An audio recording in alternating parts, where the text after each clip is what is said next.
ඔන්න කාලෙකට පස්සේ අලුත් vlog එකක් අරගෙන ආවා. අපි ඊතබුස් එකේ ගමනක් යන්නයි හදන්නේ. අපි කිව්වේ මායි හස්බන්ඩ්ුයි. පාන්දර 4:00ට තමයි නාපෝලියන් බස් එක පිටත් උනේ. අපි ගියේ බස් එකේ උඩ තට්ටුවේ. මම කලින් ට්‍රේන් එකේ දුර ගියාට බස් එකේ දුර යන පළවෙනි පාර මේක. නාපෝලියේ ඉඳන් පැය 2:00කට විතර පස්සේ අපි රෝම් වලට ආවා. මෙතන ඉඳන් පාදුවා යන්න අපි තව බස් එකක් අරගන්න ඕනේ.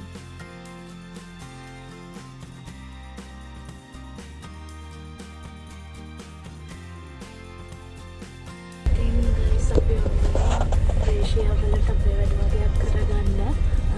ඉතින් දැන් අපි ඉන්නේ රෝම් වලින් ගත්ත අනිත් බස් එක.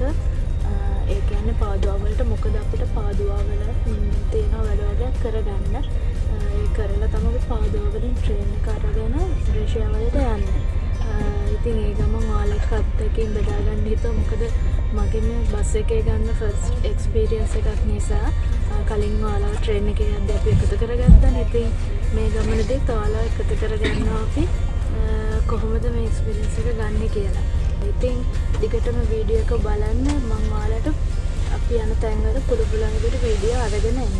දෙවෙනි බස් එකෙත් අපි හිටියේ උඩ තට්ටුවේ. ඉස්සරහම ෂීට් එකේ තමයි අපි හිටියේ. මගේ එක්ස්පීරියන්ස් එක අනුව මම ඔයාලට කියන්නම් බස් එකේ දුර ගමනක් යනකොට ඔයාලා සීට් බුක් කරගන්න ඕන විදිහ. මෙයා නම් යනකල් හොඳටම ගොරෝ නිදාගත්තා. ඔයාලා රෑක ගමන යනවා නම් බස් එකේ පිටිපස්සේ උඩ තට්ටුවට නගින පඩිපෙළ ගාවින් නැගලා ඒ නැගලා ඉස්සරහා පැත්තට හැරෙද්දි වම් අත පැත්තෙම තියෙන සීට් දෙක බුක් කරගන්න. මොකද දකුණු පැත්තේ එතකොට ස්පේස් එකක් නේ ඔයාලට තියෙන්නේ පඩිපෙළත් එක්ක. එතකොට ඔයාලව හිර වෙන ගතිය නැති වෙනවා.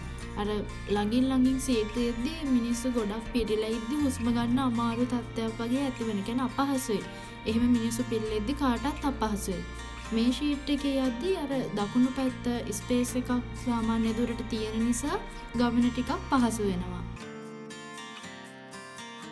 ගයිස් ඔන්න අපි දෙවෙනි ස්ටොප් එකට ආවා ෆිරෙන්සි වලට.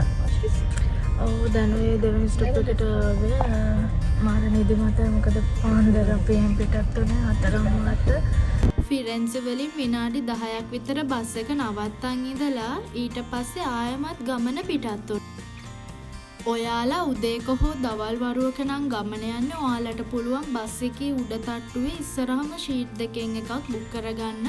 මොකද එක්තන ඉස්සරහ තියෙන තනිකරම වීදුරුව දාලා ඒක නිසා යද්දි ලස්සනට view එක ඔයාලට බල යන්න පුළුවන්. වීඩියෝ කරන කෙනෙක් නම් එතන යන එක ගොඩක් වටිනවා.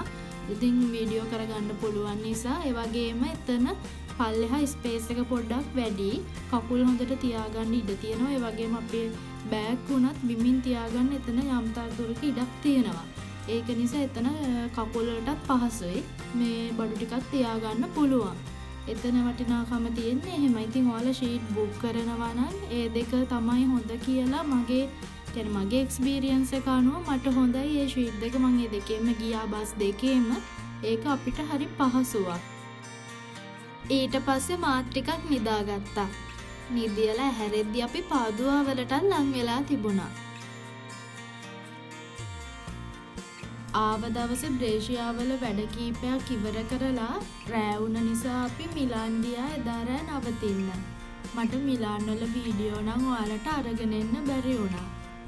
ආයෙත් පහුවෙනිදා අපි බ්‍රේෂියාව ඉතුරු වැඩ කොටස කරගන්න. වැඩ ටික ඉවර වෙලා දවල් අපි හිතාගෙන හිටියා එක්කෙනෙක්ව බලන්න යන්න. වීඩියෝ එක අන්තිම වෙනකම් බැලුවොත් ඔයාලට කවුද ඒ කියලා බලා ගන්න පුළුවන්.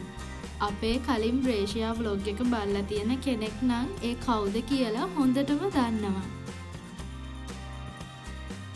එයාට මොනාහරි gift එකක් අරගන්නයි අපිට දවල්ට මොනාහරි කන්න ගන්නයි අපි මේ shop එකට ආවා.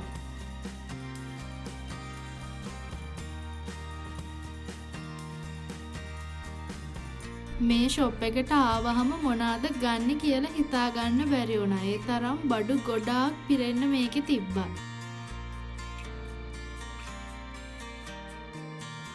ඔයාලට තව විශේෂ දෙයක් කියන්න ඕනේ. බස් එක ඇතුලේ කෑම නම් කන්න දෙන්නේ නැහැ. ඒත් ඔයාලට පොඩි දෙයක් ගන්න පුළුවන්. පනීනි බිස්කට් වගේ දෙයක් කන්න පුළුවන්. ඒ කියන්නේ සුවඳ එන්නේ නැති, හැලෙන්නේ නැති විදිහට පොඩි දෙයක් ගෙනිහිල්ලා කන්න පුළුවන්. ඉතින් ලොකුවට කෑම අරන් ගිහිල්ලා ඒක ඇතුලේ කන්න දෙන්නේ නැහැ. දවල්ටත් එතනින්දම්ම කාලා අපි ආයෙත් පිටත් වුණා. මේ පැත්ත නම් මාරම ලස්සනයි. හරිම නිස්කලංකයි. අපි යද්දි අහස හොඳටම කළු කරලා තිබ්බේ. ලොකු වැස්සක් වහින්න බලාගෙන. මෙන්න මේ පල්ලියට තමයි අපි ආවේ. කලින් බ්‍රේෂියා ආපු වෙලේ ෆාදර් ක්‍රිස්ටියාවනේ අපිත් එක්ක රෝසකුසුමේ පල්ලියට යන්නේ. ඉතින් අද අපි ආවා ෆාදර් ඉන්න පල්ලිය බලලා යන්න. ෆාදර් ක්‍රිස්ටිව බලන්න තමයි අද අපි බ්‍රේෂියා ආවේ. ඒ වගේම හදිසියේ මේ ගමන එන්න හේතුව මම ඔයාලට පස්සේ කියන්නම්. දිගටම අපේ channel එකත් එක්ක එකතු වෙලා හිටියොත් මොකක්ද ඒ කියලා ඔයාලට ඉස්සරහට දැනගන්න පුළුවන්. ඉතින් ෆාදර්වත් හම්බෙලා එදා රෑම අපි ආයෙත් නාපෝලි බලා පිටත් වුණා. ආයෙත් අලුත් වීඩියෝ එකක් ඔයාලට ඉක්මනටම අරගෙන එන්නම්. එතකන් සතුටින් පරිස්සමින් ඉන්න. අපේ Facebook page එකත් follow කරගෙන යන්න අමතක කරන්න එපා. චාෝ.